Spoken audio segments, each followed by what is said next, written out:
صلی اللہ علیہ وسلم نے فرمایا ایک شخص ہے جو کہ مسافر ہے اور وہ پھٹے پرانے کپڑے پہنا ہوا ہے, اس کے بال بکھرے ہوئے ہیں اور وہ بہت ہی اللہ کے سامنے ہاتھ اٹھا کر کے آسمان کی طرف دیکھ رہا ہے اور بہت زیادہ گریہ وزاری اللہ سے کر رہا ہے, اے اللہ اے اللہ اللہ اللہ پکار رہا ہے, لیکن اس کی دعا قبول نہیں ہو رہی ہے. کیوں؟ اس لیے کہ اس کا کھانا حرام, اس کا پینا حرام اور اس کی جو ہے جسم کی جو غذا, جس غذا سے اس کے جسم کی نشو و نما ہوئی ہے وہ سب حرام ہے. فَأَنَّا يُسْتَجَابُ لَهُ الدُّعَاء, تو اس کی دعا کیسے قبول؟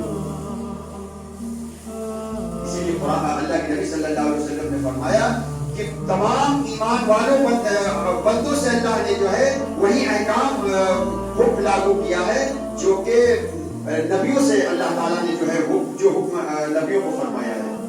اور فرمایا اللہ کے نبی صلی اللہ علیہ وسلم نے کہ اللہ پاک ہے اور پاک چیزوں کو جو ہے پسند فرماتے ہیں. یا ایھا الرسول کلوا من الطیبات واعملوا صالحا انی بما تعملون علیم. اے رسولو, تم نیک پاک غذا کھاؤ اور نیک عمل کرو, اور اللہ تعالیٰ کو سب چیزوں کی خبر ہے. اور اللہ تعالیٰ اپنے ایمان والے بندوں سے بھی فرما رہے ہیں یا ایھا الذین آمنوا کلوا من طیبات ما رزقناکم, جو ہم نے تم کو دیا ہے اس میں سے پاک غذا کھاؤ. میرے بھائی یہ بہت اس کے اثرات بہت دور تک جاتے ہیں. ہماری اس کے اثرات یہاں کے صدر مدرس تھے مولانا شبیر تھانوی رحمۃ اللہ علیہ کے استاذ میں تھے مولانا یعقوب نانوتوی رحمۃ اللہ علیہ. ایک مرتبہ کسی نے ان کو دعوت دی تو وہ دعوت کا کھانا کھا لیا. ان کو بیچارے کو پتہ نہیں تھا کہ یہ مشتبہ مال سے انہوں نے جو ہے دعوت کر دی. وہ فرماتے ہیں کہ میرے دل کے اوپر جو ہے کئی مہینوں تک اس کی ظلمت رہی اور میرے اندر داعیہ پیدا ہوتا رہا, گناہ کرنے کا داعیہ پیدا ہوتا رہا. دیکھیے یہ اثر, چونکہ ہمارے اندر ہمارا احساس مر چکا ہے نا, ہم اس سمجھ نہیں رہے کسی چیز کو, ہمارے اندر اچھائی برائی کے سمجھنے کی صلاحیت ختم کر دی ہے اللہ نے, اس لیے ہمیں کچھ احساس ہی نہیں ہوتا ہے. لیکن میرے بھائی بزرگوں کے حالات آپ پڑھیں گے تو اگر انہوں نے کوئی کوتاہی ان سے ہوئی تو اس کے اثرات وہ اپنی زندگی میں ان کو نظر آتا تھا. ان کے اندر گناہوں کا داعیہ پیدا ہوتا تھا, کئی مہینوں تک اس کے اثرات رہے. تو میرے بھائی ہمیں جو ہے یہ ساری چیزیں, مولانا شبیر تھانوی رحمۃ اللہ علیہ کا معاملہ یہ تھا کہ ان کے یہاں اگر کوئی آدمی کے اندر جو ہے عبادت معمولات میں, ذکر و اذکار میں, اوراد وغیرہ میں کوتاہی ہوتی تھی تو وہ فرماتے تھے, مولانا شبیر تھانوی رحمۃ اللہ علیہ فرماتے تھے مجھے بہت غم ہوتا تھا اور میں اس سے کہتا تھا کہ بھائی اپنے معاملات کو پورے کر لو, لیکن اگر کسی کے لین دین, کسی کے معاملات اگر خراب ہیں تو مجھے اس سے نفرت ہو جاتی ہے. مولانا شبیر تھانوی رحمۃ اللہ علیہ مطلب سوچنے کا مقام ہے. میرے بھائی یہ بیان کرنا مقصد نہیں ہے. میرے بھائی ہماری زندگی میں تبدیلی آئے. ہم ایسا نہ ہو کہ ہم بھائی عبادات تک کے ہم کلمہ پڑھنے والے ہیں اور مسجد میں آ کر کے نماز پڑھنے والے مسلمان نہ بنے. میرے بھائی ہم اگر مسجد میں ہوں تو مسلمان ہیں, بازار میں ہوں تو مسلمان ہیں, مسلمان ہوں گھر میں ہوں اپنی بیوی بچوں کے ساتھ تب بھی مسلمان ہوں. ہماری پوری زندگی جو ہے صبغۃ اللہ ومن احسن من اللہ صبغہ, کہ اپنے آپ کو اللہ کے رنگ میں رنگ لو, اس سے بڑھیا کون سا رنگ ہے. یہ پوری شریعت کا مطالبہ ہے, اللہ سے پورے اسلام کا مطالبہ اللہ کر رہے ہیں. کوئی آدھا پیتر آدھا بٹیر نہیں چلے گا تو پھر معاملہ گڑبڑ ہے. مولانا شبیر تھانوی رحمۃ اللہ علیہ کے ایک مرید تھے, ان کو حضرت نے بیعت کی بھی اجازت دے دی تھی اور تبلیغ کی بھی اجازت دے دی تھی. ایک مرتبہ حضرت سے وہ ملاقات کرنے گئے اپنے بچے کے ساتھ, اور جب بچے کے ساتھ ملاقات کرنے گئے تو حضرت سے بچے کو ملایا, کہنے لگے حضرت اس کے لیے کچھ دعا کر دیجیے. اور مولانا شبیر تھانوی رحمۃ اللہ علیہ نے بتایا, پوچھا کہ بتاؤ یہ بچہ کتنے سال کا ہے؟ تو انہوں نے کہا کہ حضرت یہ 13 سال کا ہے. کہنے لگے تم جو ٹرین سے آئے ہو اس کے ٹکٹ تم نے جو کٹایا تھا وہ آدھا لیا تھا یا پورا لیا تھا؟ تو انہوں نے کہا حضرت آدھا لیا تھا اس کا.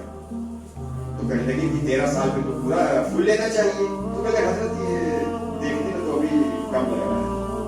مولانا شبیر تھانوی رحمۃ اللہ علیہ نے فرمایا تمہیں جو ہے تصوف کی اور اس کی تمہیں ہوا بھی نہیں لگی ہے, تمہیں کچھ نہیں پتا ہے. اصل تو معاملات ہے, جبکہ وہ اوراد وظائف میں, نوافل میں, اشراق, اوابین, ساری چیزوں کے پابند تھے وہ, اور مولانا نے ان سے اجازت جو ہے وہ سلب کر دی. جو اجازت دی تھی ان کو, ان کی اجازت سلب کر دی, ان کی خلافت چھین لی. یہ دیکھیے مطلب کیسا. اور مولانا شیخ تھانوی رحمۃ اللہ علیہ کا معاملہ یہ تھا کہ اس میں بہت زیادہ وہ جو ہے اس میں بہت زیادہ ترجیح دیتے تھے اس معاملے پر کہ بھائی لین دین بہت ضروری ہے, کیونکہ اگر ہمارے حرام کمائی سے اگر ہمارے جسم کی نشو و نما ہوگی تو پھر ہمارا عبادات سے کچھ حاصل نہیں ہوگا. یہاں تک کہ جب ریلوے کے سفر پہ جو لوگ آتے تھے وہ کہتے تھے کہ جتنا ہم کو گورنمنٹ کی طرف سے جو ہمیں سامان لے جانے کی اجازت ہے اتنا تو ٹھیک ہے, اگر اس سے زیادہ اگر سامان آپ لے جا رہے ہیں تو اس کا آپ جو ہے وزن کروا لیجیے اور اس کی جو ہے آپ جو پیسہ اس کا لگتا ہے اس کا پیسہ ادا کر کے تب جائیے. انہی کا واقعہ ہے. ایک مرتبہ ان کا کہیں حضرت آئے ہوئے تھے, یہی یو پی کا واقعہ ہے, تو یو پی میں آئے ہوئے تھے تو ان کو لوگ تحفے تحائف بہت دیتے تھے, کسی نے دے دیا, کسی ان کے مرید نے. اب وہ حضرت کے پاس سامان زیادہ ہو گیا, جتنا ویٹ لے جانے کا مطلب حکومت کی طرف سے اجازت ہے اس سے زیادہ سامان ہو گیا.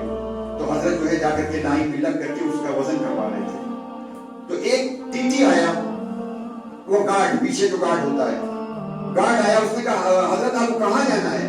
ارے چلیے آپ کو کوئی مسئلہ نہیں, آپ بھی کیا کر رہے ہیں, آپ بلا وجہ پریشان ہو رہے ہیں.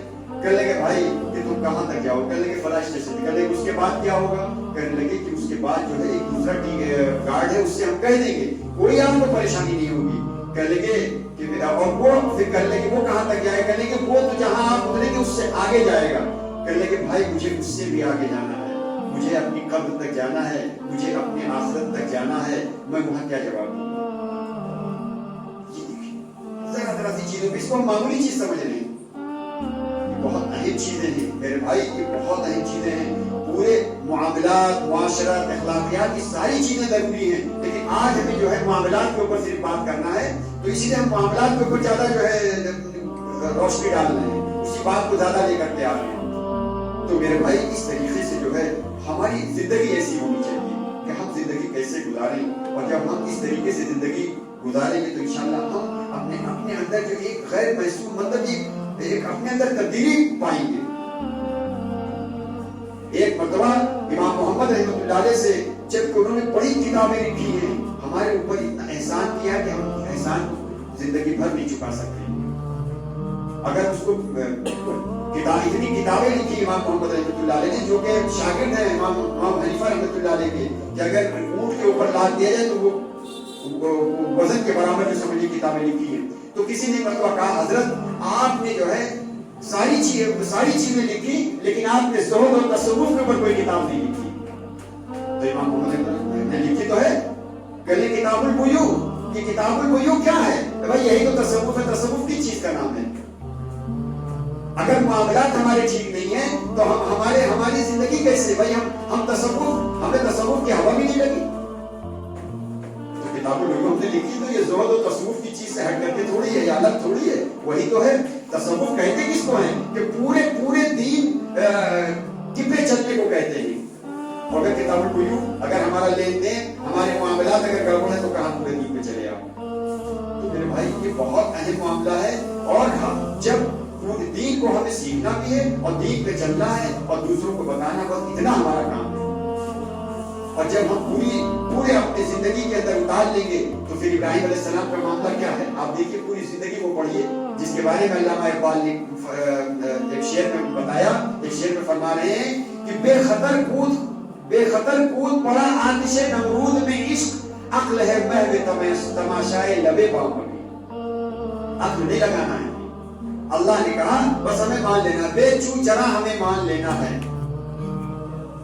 تو میرے بھائی اس طریقے سے اگر ہم اپنی زندگی گزاریں گے تو اللہ ہماری دنیا بھی اچھی کر دیں گے اور ہماری آخرت بھی اچھی کر دیں گے. اللہ کا وعدہ ہے, اور اللہ کے وعدے پہ ہمیں کیا ملے گا؟ اللہ کے نبی صلی اللہ علیہ وسلم نے فرمایا کہ اگر کوئی اللہ کے وعدوں پہ ویسے یقین کرے جیسے کہ موسیٰ علیہ السلام کی ماں نے یقین کیا تھا, تو اللہ تعالیٰ اس کو ڈبل اجر دیتے ہیں, دوگنا انعام دیتے ہیں, ڈبل انعام دیتے ہیں. صحابہ نے فرمایا اللہ کے نبی ڈبل انعام کا کیا مطلب؟ اللہ کے نبی صلی اللہ علیہ وسلم نے فرمایا کہ ان کا بچہ ان کو واپس کر دیا اور فرعون کے خزانے سے ہر مہینے ان کو تنخواہ ملے گی. قرآن میں اللہ نے فرما دیا فَرَدَدْنَاهُ إِلَىٰ أُمِّهِ كَيْ تَقَرَّ عَيْنُهَا وَلَا تَحْزَنَ وَلِتَعْلَمَ أَنَّ وَعْدَ اللَّهِ حَقٌّ وَلَكِنَّ أَكْثَرَ النَّاسِ لَا يَعْلَمُونَ. کہ اللہ تعالیٰ نے ان کے بیٹے کو موسیٰ علیہ السلام کی ماں کو ان کے بیٹے کو واپس کر دیا تاکہ وہ جان لے کہ اللہ کا وعدہ سچا ہے اور حق ہے، لیکن اکثر لوگ یہ نہیں جانتے۔ تو میرے بھائی، ہم اگر اس طریقے سے دین کو سیکھ کر کے دین پر چلیں گے اور اللہ کے وعدوں پر یقین کریں گے، اور یقین ایسے ہوگا میرے بھائی، ہم بیٹھیں گے، سنیں گے، اپنے دلوں کے اندر یقین پیدا کریں گے، بار بار اللہ کے راستے میں نکل کر کے اور مقام پہ رہ کر کے جب اپنے آپ کو بنائیں گے اپنے دل کے، علم کا نام نہیں ہے، ایمان علم کا نام نہیں ہے، اپنے دل کے یقین کے بنانا پڑے گا ہم کو، جیسے کہ صحابہ نے اللہ کے نبی کی خدمت میں رہ کر کے جو ہے اپنے یقینوں کو بنایا تھا، تو پھر ہمارا جو ہے ہماری زندگی بھی اللہ اچھی کر دیں گے اور ہماری آخرت بھی اچھا کر دیں گے۔ اللہ ہم کو کہنے اور سننے سے زیادہ عمل کرنے کی توفیق عطا فرمائے۔ وآخر دعوانا ان الحمد للہ رب العالمین۔